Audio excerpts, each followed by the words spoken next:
Class, তা অনলাইনের মাধ্যমে, কারণ প্যান্ডেমিকের মধ্যে কোনো স্কুলেই ক্লাস নিতে পারছেন না।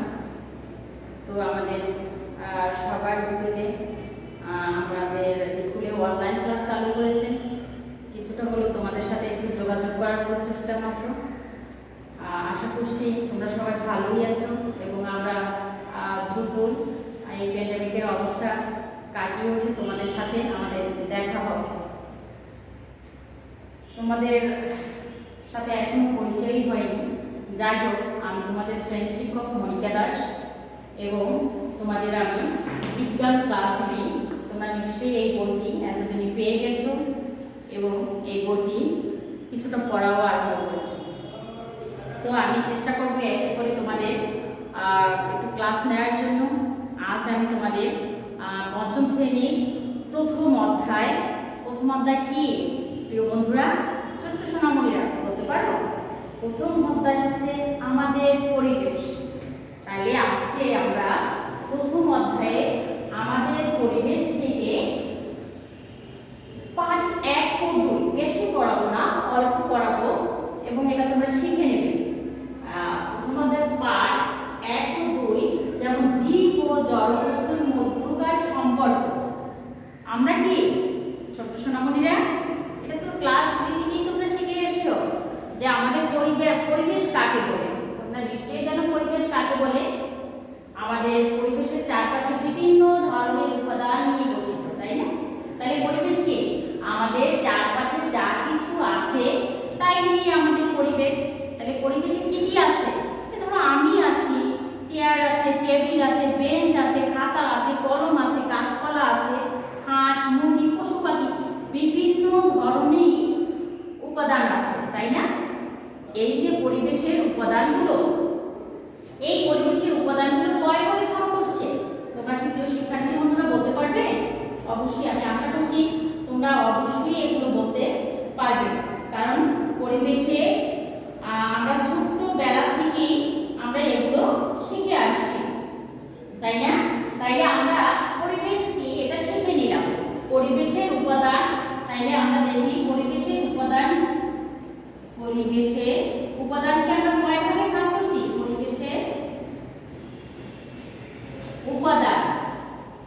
পরিবেশের উপাদানকে আমরা 2 ভাগে ভাগ করছি। একটা হচ্ছে জড় বস্তু আর একটা হচ্ছে জীব বস্তু। তাইলে জীব এবং জড়,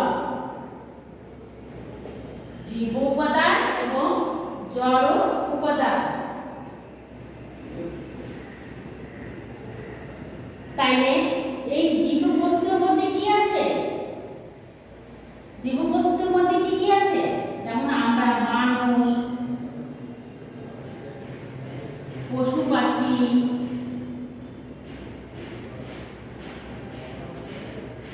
জীব জন্তু, এগুলো সবকিছু হচ্ছে জীব উপাদান। তাইলে পরিবেশের উপাদান কয় ভাগে ভাগ করছে? 2 ভাগে। একটা হচ্ছে জীব বস্তু আর একটা হচ্ছে জড় বস্তু।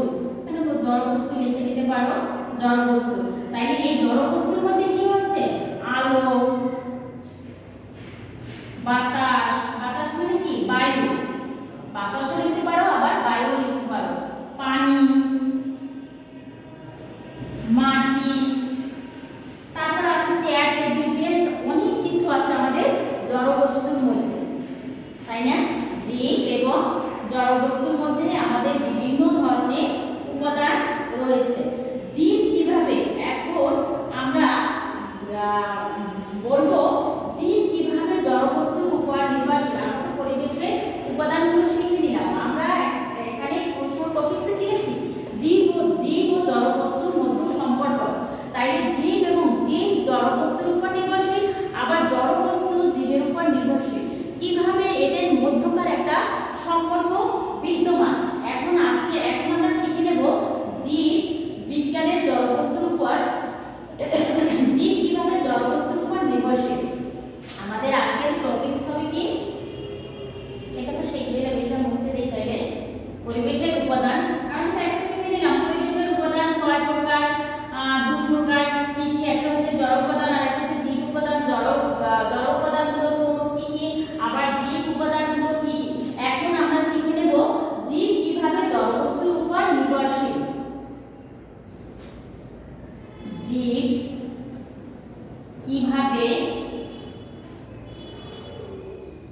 জড় বস্তুর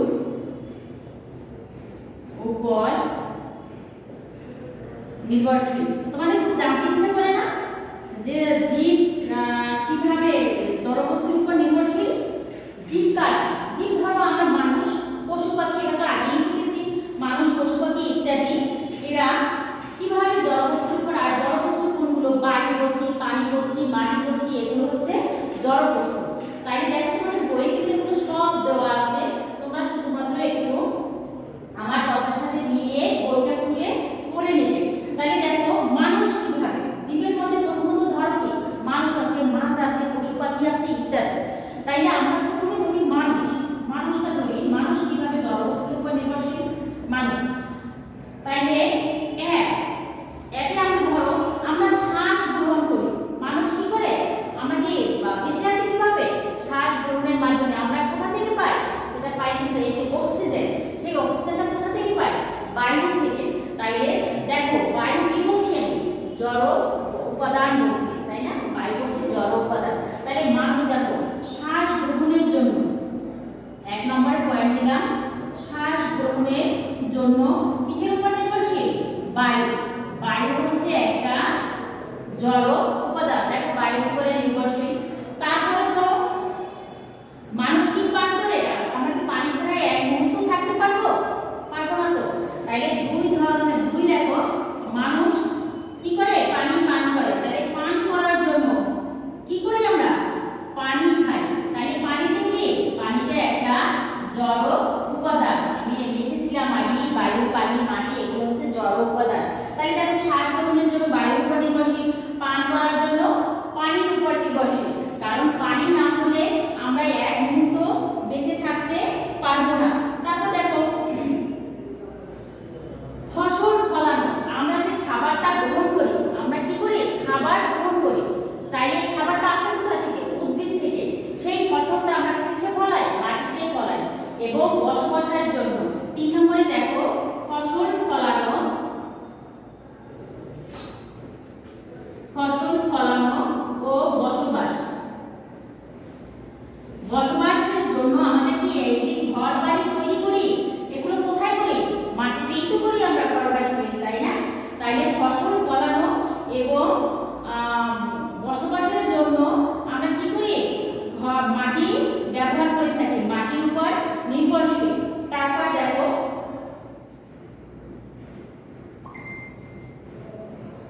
আসবাবপত্র তৈরি, মানুষ কিভাবে এই যে আসবাবপত্র তৈরি করে, আসবাবপত্র তৈরি। এই আসবাবপত্র তৈরি করে কি? গাছ থেকে। গাছ থেকে যখন আমরা কাঠ পাই তখন কিন্তু এটা জড় বস্তু, জড় উপাদান হয়ে যায়। তাইলে মানুষ দেখো, মানুষ জড় বস্তুর উপরে কি? মাটি, পানি, বায়ু, এগুলোর উপরে নির্ভরশীল, অবশ্যই নির্ভরশীল। তাইলে আমরা এখানে দেখো তোমাদের বই দেওয়া আছে এই যে মানুষ কিভাবে জড় বস্তুর উপর নির্ভরশীল।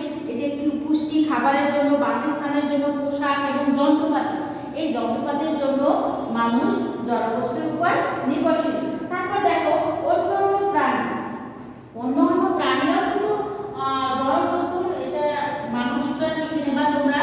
এখন আমরা শিখাচ্ছি অন্যান্য প্রাণী।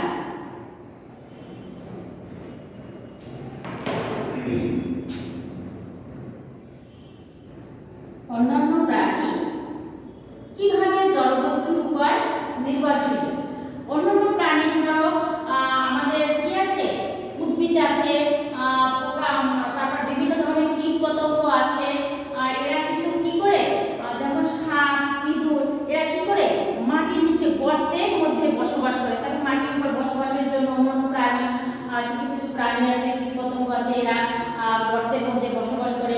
আবার কিছু আছে মাছ আছে, জীবের মধ্যে মাছ আছে, কিছু সব মাছই আছে পানি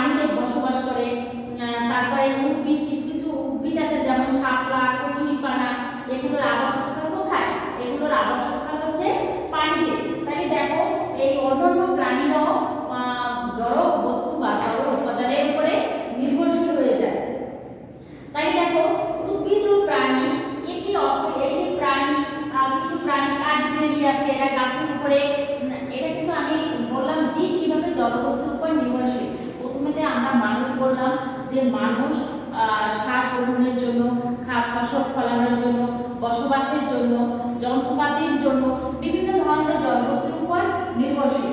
আবার অন্যান্য প্রাণীর মধ্যে কীট পতঙ্গ, পোকামাকড়, কিছু অনেক মাছ, তারপর অনেক উদ্ভিদ পানির উপর নির্ভরশীল। তাহলে অন্য প্রাণীরাও, প্রাণীর মধ্যে এখানে কিন্তু জীবই বোঝাচ্ছে সোনামুন্ডা। তাহলে এই যে জীব, এরা কি, এরা জড় উপাদানের উপর নির্ভরশীল। তাহলে আমাদের প্রথম টপিক কিন্তু হয়ে গেল। তোমরা বুঝতে পারছো প্রথম টপিকটা, প্রথম প্রশ্নটা আমাদের, প্রথম প্রশ্নটা কি দাঁড়ালো, পরিবেশের উপাদান কয় প্রকার এবং কি কি উপাদান নিয়ে গঠিত, জড় উপাদান কোনগুলো, জীব উপাদান কোনগুলো, সেগুলো শিখে নিলাম। এখানে শিখলাম জীব কিভাবে জড়বস্তুর উপর নির্ভরশীল, এটা শিখে নিলাম। এখন আমরা শিখে নেব জীব, উদ্ভিদ ও প্রাণীর মধ্যে, উদ্ভিদ ও প্রাণীর মধ্যে একটা মধ্যকার সম্পর্ক, একটা পারস্পরিক সম্পর্ক। এখানে উদ্ভিদ, এই প্রশ্নটা কিন্তু তোমাদের জন্য খুব ইম্পর্টেন্ট একটা প্রশ্ন। উদ্ভিদ কিভাবে প্রাণীর উপর নির্ভরশীল, এই প্রশ্নটা কিন্তু তোমরা শিখে নেবে।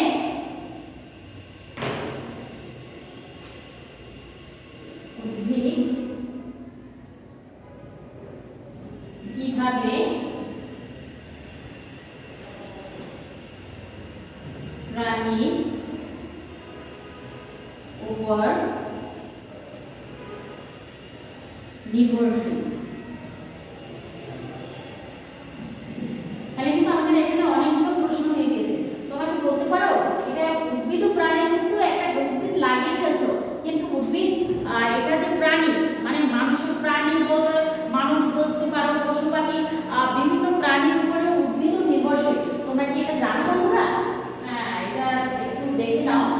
উদ্ভিদ খাদ্য তৈরি করে কিসের মধ্যে, আলো, খাদ্য তৈরি করতে তারও আলো, বাতাস, মাটি, পানি ইত্যাদির প্রয়োজন হয় উদ্ভিদের খাদ্য তৈরি করতে।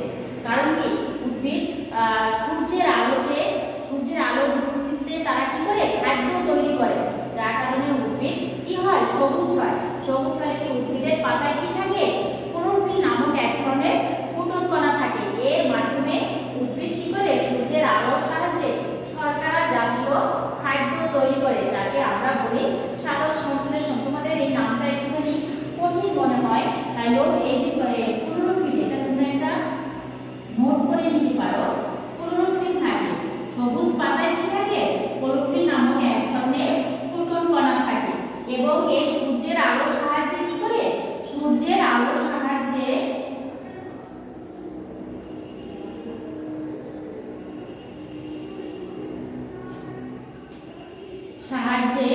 উদ্ভিদ খাদ্য তৈরি করে, খাদ্য তৈরি করে। এই খাদ্যটা কি, শর্করা জাতীয় খাদ্য, শর্করা জাতীয় খাদ্য, যাকে কি বলা হয়, গ্লুকোজ বলা হয়। এটা কি, এই প্রক্রিয়াটা হচ্ছে একটা সালোক সংশ্লেষণ প্রক্রিয়া। সালোক সংশ্লেষণের মাধ্যমে উদ্ভিদ সূর্যের সাহায্যে খাদ্য গ্রহণ করে। আবার উদ্ভিদ কি করে, উদ্ভিদের শিকড় আছে, তোমরা নিশ্চয়ই জানো, এই শিকড়ের সাহায্যে তারা মাটি থেকে পানি এবং খনিজ লবণ গ্রহণ করে উদ্ভিদ বেঁচে থাকে। তাই দেখো, আমরা যদি গাছ লাগাই, তাহলে আমরা কিন্তু সেখানে টবে গাছ লাগাই, সেখানে কিন্তু মানুষ, আমরাই সেখানে পানি দেই উদ্ভিদকে খাওয়ার জন্য। তাইলে এই আরো বিশেষ করে এই উদ্ভিদ বেঁচে থাকার জন্য, তোমরা জানো আমি আগে বলছিলাম মানুষ কিভাবে জড়বস্তুর উপর নির্ভরশীল। আমরা শ্বাস গ্রহণের সময় কি নেই, অক্সিজেন নেই। আমরা শ্বাস যদি গ্রহণ করি, তখন গ্রহণের সময় তখন আমরা কি করি, অক্সিজেন, অক্সিজেন গ্রহণ করি, অক্সিজেন O2, যাকে বলা হয় O2, এবং ত্যাগ করি কি, আমরা যখন ত্যাগ করি তখন হচ্ছে কার্বন ডাই অক্সাইড।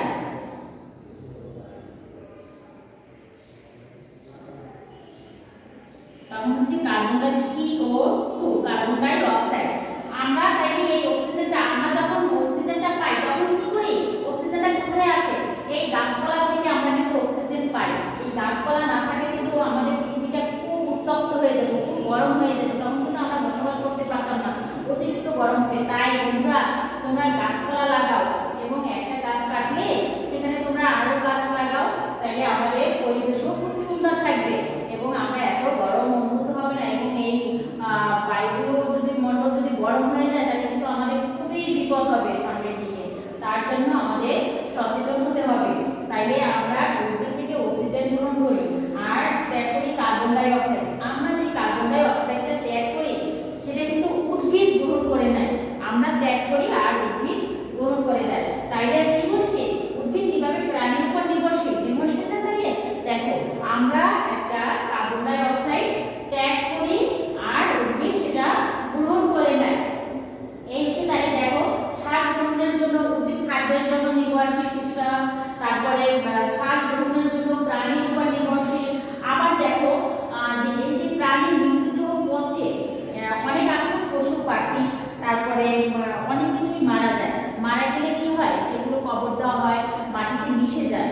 গাছপালা থেকে পাতা ঝরে এই মিশে যায়, এটা একটা মাটির সাথে মিশে গিয়ে একটা কি হয়, প্রাকৃতিক সারে পরিণত হয়। সেক্ষেত্রেও দেখো এই যে প্রাকৃতিক সার, উদ্ভিদ কিন্তু সেই মাটি থেকে সেই সারটা গ্রহণ করে নেয়। তাইলে এই উদ্ভিদ খাদ্য গ্রহণের জন্য প্রাকৃতিক সার তৈরি করার জন্য এটাও প্রাণীর উপরে নির্ভরশীল। তারপর দেখো উদ্ভিদ কি করে, পরাগায়নের মাধ্যমে, এটা একটা নতুন শব্দ তোমাদের, পরাগায়ন। এই পরাগায়নের মাধ্যমে, পরাগায়ন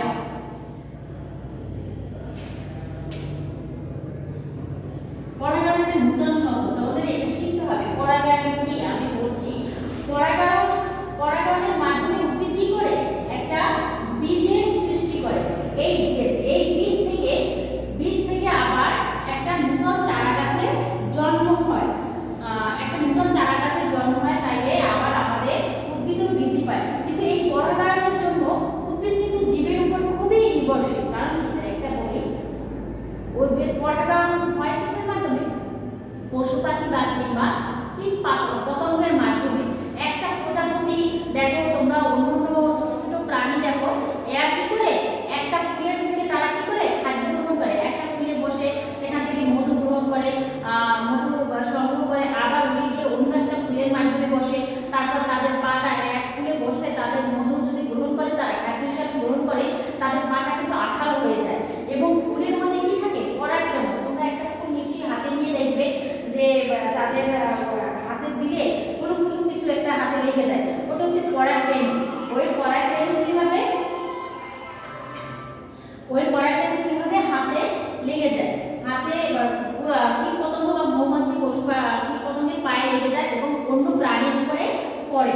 এই পড়লে তাদের মধ্যে কি হয়, পুরুষ ফুল যদি পরে স্ত্রী ফুলের গর্ভমুণ্ডে ওই পরাগরেণুগুলো পড়ে, তাইলে সেখানে একটা পরাগায়নের সৃষ্টি হয়। এবং পরাগায়নের ফলে ওইটা একটা ফলে পরিণত হয়, ফলে তারপরে একটা বীজে পরিণত হয়। এই বীজটা যদি আমরা সংগ্রহ করে রাখি, তাইলে আবার সেখান থেকে আমরা নতুন চারা গাছ পাবো। তাইলে পরাগায়ন কি, স্ত্রী ফুলের মানে পুং ফুলের পরাগরেণু যদি স্ত্রী ফুলের গর্ভমুণ্ডে পতিত হয় বা স্থাপিত হয়, তাকেই আমরা পরাগায়ন বলবো। তাহলে এটা একটা ইম্পর্টেন্ট পয়েন্ট। পরাগায়ন কি, পরাগায়নটা কি, এটা শিখবে। তাইলে দেখো এটা কিন্তু কীট পতঙ্গের মাধ্যমে হয়ে যাচ্ছে। এই কীট পতঙ্গের মাধ্যমে হয়ে গেলে তাহলে কিন্তু এটা প্রাণীর উপরে নির্ভরশীল হয়ে গেল। তারপর দেখো বীজের বিস্তরণ। এই যে বীজটা লাগাবো, বীজ তো পেলাম পরাগায়নের মাধ্যমে, কিন্তু বীজটা পাওয়ার পরে এই বীজটা লাগাতে হবে। এই লাগাতে হবে, এটা কি মানুষ লাগায়, আবার কখনো পশু পাখির মাধ্যমেও বীজের বিস্তরণ ঘটে থাকে। বীজের বিস্তরণ কি, এই যে বীজগুলো যে ছিটিয়ে পড়া বা সর্বত্র জায়গায় পতিত হওয়া, এটাই হচ্ছে বীজের বিস্তরণ। এইটা কিন্তু মানুষের মাধ্যমে, হয়তো মানুষ লাগালো কিংবা পশু পাখি। তাহলে পশু পাখির মাধ্যমে কিভাবে হয়, একটা পাকা গাছে একটা পাকা পেঁপে আছে, ওই পেঁপেটা কি করলো, একটা পাখি পেঁপেটাকে খেয়ে ফেলে কি হবে, এটা পেটের মধ্যে গেল এবং সে যখন মলমূত্র ত্যাগ করবে তখন কি হবে, এটা থেকে বীজটা পড়ে গিয়ে সেখান থেকে একটা নতুন চারা গাছে তৈরি হতে হবে। তাহলে আবার মুখ থেকে খাবে, তখন মুখ থেকে ফেলে দিল অন্য একটা জায়গায়, তখন এর মাধ্যমেও কি হবে, এর থেকেও বীজের বিস্তরণ ঘটবে। তাইলে কিন্তু আমাদের বীজের বিস্তরণ কি, এটাও কিন্তু একটা বীজের বিস্তরণ, এটাও কিন্তু একটা পয়েন্ট। বীজের বিস্তরণ কি, এই পয়েন্টটা এটা শিখবে। তোমাদের 2 নম্বরের জন্য একটা প্রশ্ন আছে, বীজের বিস্তরণ কি, মানে মাতৃ উদ্ভিদ থেকে বিভিন্ন স্থানে বীজ ছড়িয়ে পড়াকে বীজের বিস্তরণ বলে। তাইলে বীজের বিস্তরণ কি, এটা তোমরা শিখে নিবে। তাহলে দেখো আমি কিন্তু এখানে উদ্ভিদ কিভাবে প্রাণীর উপরে নির্ভরশীল, তাইলে দেখো খাদ্য গ্রহণের জন্য উদ্ভিদ প্রাণীর উপর নির্ভরশীল, আবার সার গ্রহণের জন্য উদ্ভিদ বীজের উপর নির্ভরশীল, পরাগায়নের জন্য নির্ভরশীল, প্রাকৃতিক সারে পরিণত হয়, সেটাও মানুষের মৃতদেহ পচে গিয়ে তারপর প্রাকৃতিক সারে পরিণত হয়, আবার বীজের বিস্তরণের জন্য উদ্ভিদ প্রাণীর উপরে নির্ভরশীল। আগে দেখাচ্ছি মানুষ কিভাবে জলবস্তুর উপর নির্ভরশীল, নেক্সট প্রশ্ন ছিল উদ্ভিদ কিভাবে প্রাণীর উপর নির্ভরশীল। তাহলে দেখো কিন্তু প্রাণীর উপরে নির্ভরশীল। তোমরা কিন্তু আজকে এই টপিকসটাই পড়বা যে আজকে তোমাদের বইয়ের 5 পৃষ্ঠা পর্যন্ত আজকে পড়ালাম মোটামুটি। আর তোমাদের কোনো অসুবিধা হলে তোমরা কমেন্টসের মাধ্যমে জানাবে পঞ্চম শ্রেণীর শিক্ষার্থীরা। আর যদি যোগাযোগ করতে ইচ্ছা করে তাহলে তোমরা যোগাযোগও করতে পারো, নিঃসন্দেহে আমি তোমাদেরকে সলিউশন করার চেষ্টা করব। তাহলে তোমরা এই প্রশ্নটা মুখস্থ করবে। ধন্যবাদ শিক্ষার্থীরা।